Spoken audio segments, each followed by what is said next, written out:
That's a large departure from current copyright laws that require companies to take down copyrighted material when the copyright holders complain.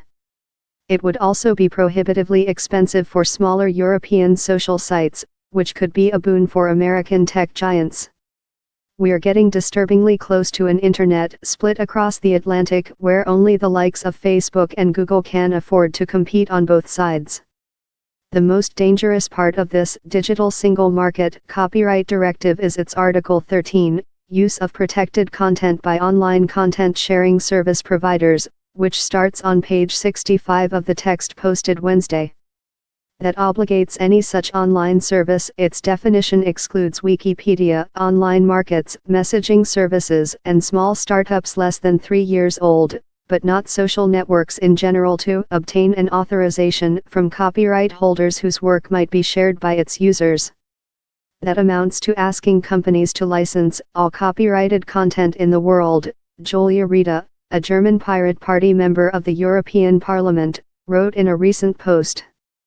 Social sites that did not want to be held legally liable for their users' posts would have to show they'd tried to secure those licenses and had made best efforts to ensure the unavailability of specific works and other subject matter for which the right holders have provided the service providers with the relevant and necessary information. That's legalese for deploying automated filters to block the upload of files that match items in databases provided by copyright holders.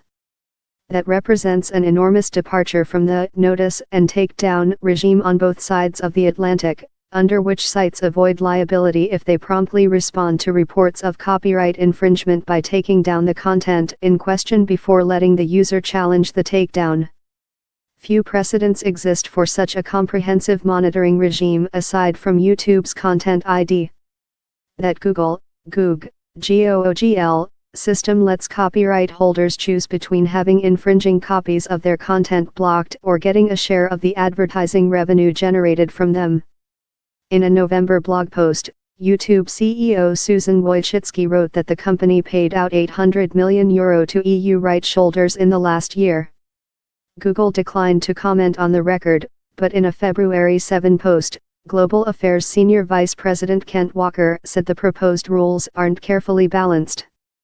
The GIF-sharing site Giphy also opted to license the clips behind its animated GIFs.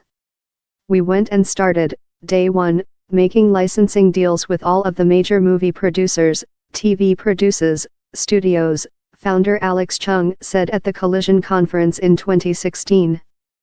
But YouTube benefits from Google's massive resources, and Giphy deals with a much smaller set of material.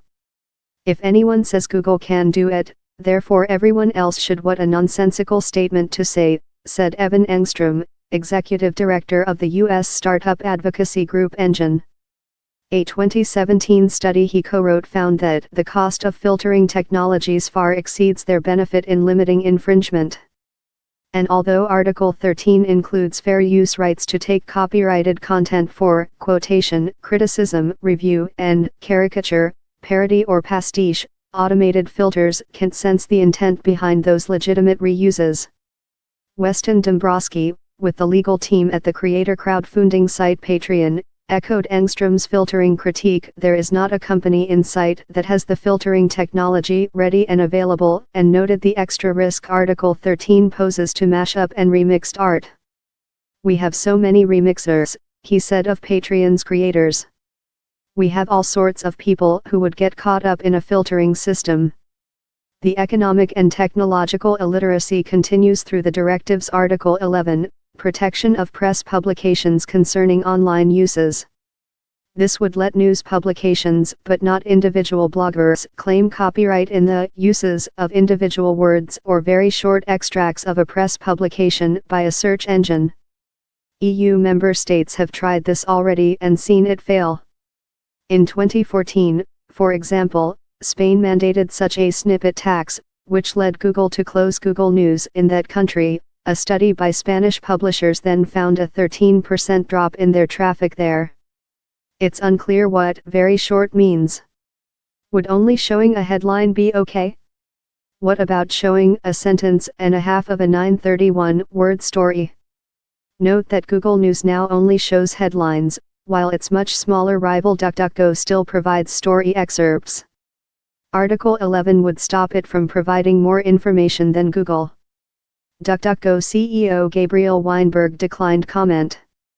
Article 11's foremost advocate, EU parliamentarian Axel Voss of Germany's Christian Democratic Union, did not respond to an emailed query sent Tuesday. More from Rob, email rob@, follow him on Twitter at @RobGuerrero.